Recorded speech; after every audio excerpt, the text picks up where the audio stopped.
Hi, welcome back to the channel. We have this question on trigonometry. It says if sine theta, I have sine theta, is the same thing as 3 all over 5, such that 0 degrees is less than theta and theta is less than 90. My examiner wants me to find the cos of 180 minus theta. Now let's take this from basics. Now since sine theta is given as 3 over 5, that is I have a right angle triangle and I have theta here.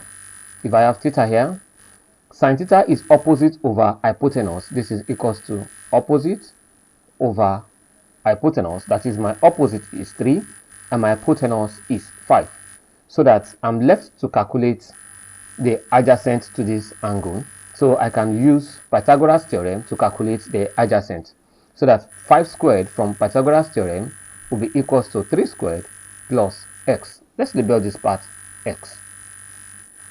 So that 5 squared is 25 is equals to 9 squared plus x squared not just x.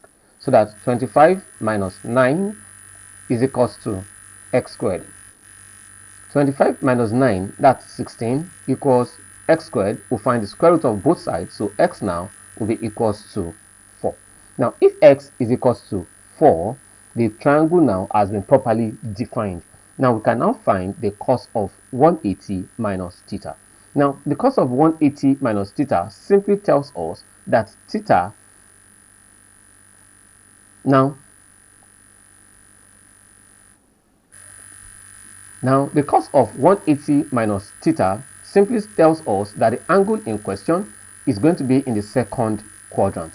So I'm going to look at the second quadrant, and for my second quadrant, I know that sine theta is positive in the second quadrant, so that cos theta in the second quadrant will be negative.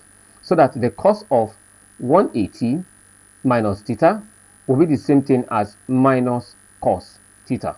So I'm going to look for cos theta now.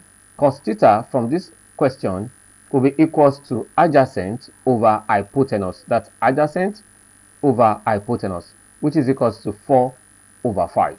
So that cos of 180 minus theta, which is equals to minus cos theta, will be equals to minus 4 over 5.